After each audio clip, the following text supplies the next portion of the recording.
Malam-malam saya ditelepon, diminta datang ke tempat Pak Prabowo, yang Pak Prabowo bilang itu, datang ke rumahnya, saya dipanggil datang ke situ. Jadi 27 Juli reshuffle, 23 September, 2 bulan kemudian saya dicalonkan jadi gubernur. Dicalonkan atau mencalonkan? Dicalonkan. Oh, berarti diminta? Ya. Mas Anies diminta bukan menyodorkan diri, gue pengen jadi gubernur. Enggak, gimana kita nyodorin diri? Partai nggak ada, uang nggak ada, mau dari mana kita minta? Yang minta siapa, Mas? Ada ceritanya nih. Nah, oke, kita dengerin ceritanya. Oke, kita dengerin ceritanya nih. Mas Anies. Kita kan bukan anak kecil lagi, Mas Anies ya. Diceritakan aja lah. Panjangnya apa singkatnya? Singkat aja ya. Iya, terserah Mas Anies. Panjang. Panjangnya panjang boleh. Kita sediakan waktu sepanjang-panjangnya. Iya, jadi pertama kali itu jadi gini ceritanya nih. Saya berhenti 27 Juli. Kemudian saya bilang kepada kementerian, tolong kabari ke New York karena akhir September, tanggal 23 September, saya dijadwalkan berbicara di New York. Ada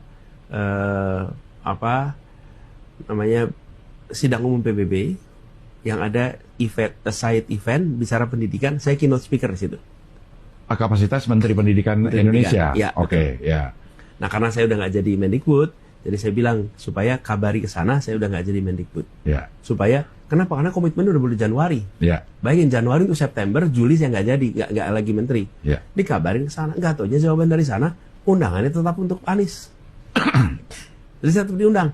Ya. Saya udah nggak jadi menteri lagi. Ya udah kalau gitu, saya senang tuh. Saya bilang, boleh nggak saya berangkat sama istri? Jadi tiket bisnisnya diganti jadi ekonomi 2. Boleh. Ya. Nah, saya ngurus sama istri berdua, ngurus visanya, ngurus semuanya lah untuk berangkat. Karena semenjak saya pulang, saya belum pernah kesana lagi berdua. Oke, terakhir berarti tahun berapa di? Waktu pulang aja 2005. 2005, oke. Jadi mulailah itu. 11 tahun kemudian tuh. Ya. Mumpung nganggur kan. Jadi selesai dari New York, saya bisa ke kampus saya tuh. Sorry, waktu nganggur dapat kartu prakerja gak? Belum ada. Oh, belum ada, oke. Kalau ada saya daftar dulu. Ya. Berangkat ke New York. Mau berangkat. Nah, jadi udah itu kan, jadi saya siap-siap. Ya. Nah, di sekitar Agustus, saya lupa ya kapan, sekitar Agustus tuh, saya dapat telepon dari seseorang yang minta ketemu. Waktu itu, ketika ketemu, Pak Aksa Mahmud. Ya. Saya tunggu beliau hari Jumat tuh, Jumat siang. Terus Pak Aksa cerita, Mas Anies tadi pagi kami itu ada sholat tahajud di Masjid Sunda Kelapa. Pada selesai tahajud, nunggu subuh, pada dudukan di situ. Terus saat dudukan pada ngobrol, ini siapa ya calon gubernur lawannya Pak Basuki. Nah, obrolan-obrolan di situ, kesimpulan mereka cari aja salah satu dari yang di reshuffle. Terus kesimpulannya, mungkin si Anies tuh. Jadi saya dikontak. Waktu saya dikontak, saya bilang, wah Pak, saya belum pernah kepikir. Sama sekali nggak kepikir. Iya. Jakarta gitu. Belum pernah kebayang. Jadi waktu itu saya bilang, Pak boleh nggak saya mikir dulu nih. Karena it's never on my plan. Iya. Nggak pernah lah kebayang gitu. Terus kata itu, ya boleh lah. Saya cuma mau tanya sama ibu sebetulnya.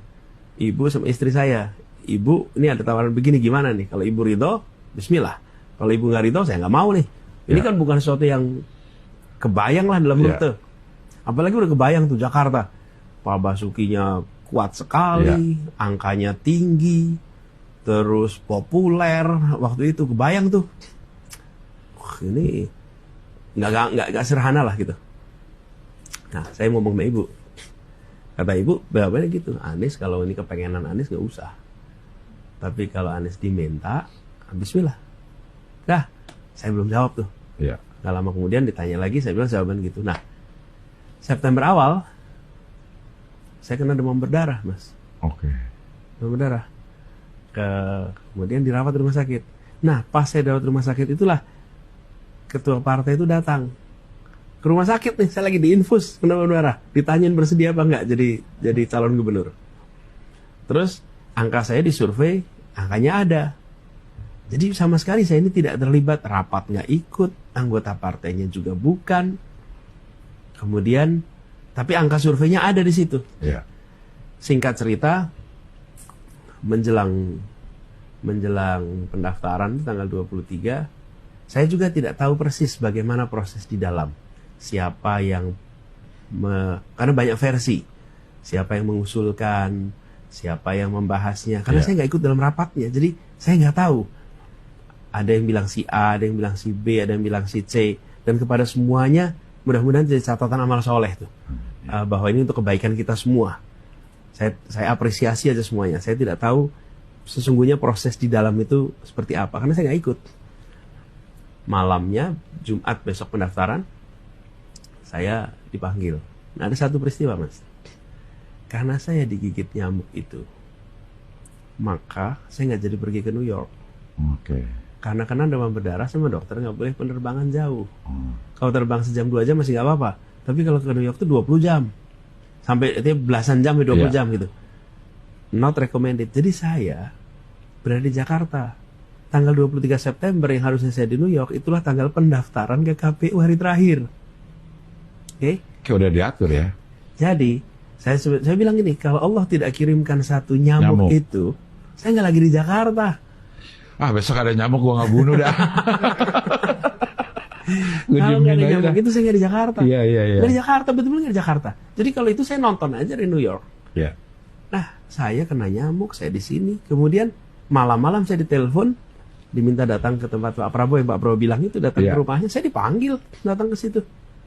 Saya nggak ikut rapat.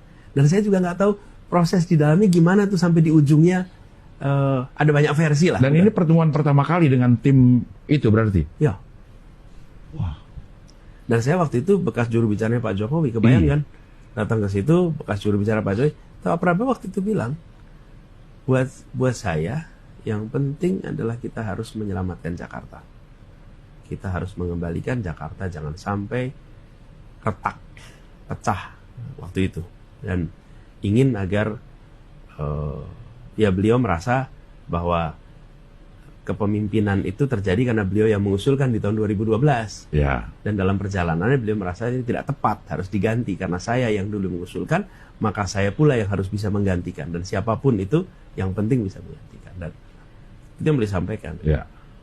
Jadi, tapi prosesnya bagaimana, banyak versi di situ. Saya nggak berani mengutip karena nggak tahu mana yang paling sahih. Iya. Tapi faktanya saya ditelepon. Suasananya pada saat itu terasa nggak ada yang nolak sebenarnya gitu kan, memang ambil dari kandang musuh istilahnya ini. Iya, ada. Ada juga. Ada.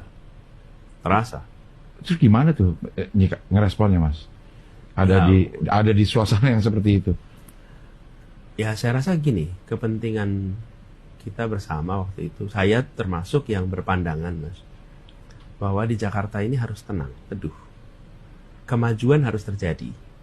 Tapi menjadi gubernur di Jakarta itu bukan hanya menjalankan program pemerintah. Ya. Tapi menjaga kerukunan, keteduhan, kenyamanan, ketenangan. Karena stabilitas kota ini berdampak pada stabilitas nasional. Ya. Kalau Jakarta tenang, Indonesia tenang. Jakarta tegang, Indonesia tegang. Nah, gubernur itu bukan hanya bikin program berjalan, bukan hanya memerangi korupsi, bukan hanya memastikan bahwa anggaran terserap, tapi gubernur harus menciptakan suasana yang tenang teduh, yang tidak konfliktual. Ya.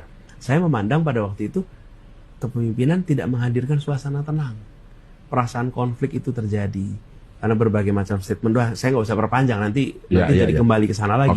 Tapi saya termasuk berpandangan bahwa kepemimpinan yang di Jakarta harus hadir adalah kepemimpinan yang mempersatukan, kepemimpinan yang menjangkau semua, yang merangkul semuanya. Dan itu yang kemudian menjadi pegangan saya. Ya. Jadi itu harus berubah, nggak bisa begini. Nah, saya kemudian dapat tugas, jadi saya jalani tugas itu. Alhamdulillah selesai, dan alhamdulillah 5 tahun ini Jakarta tenang, teduh, damai, suasana kebersamaan ada.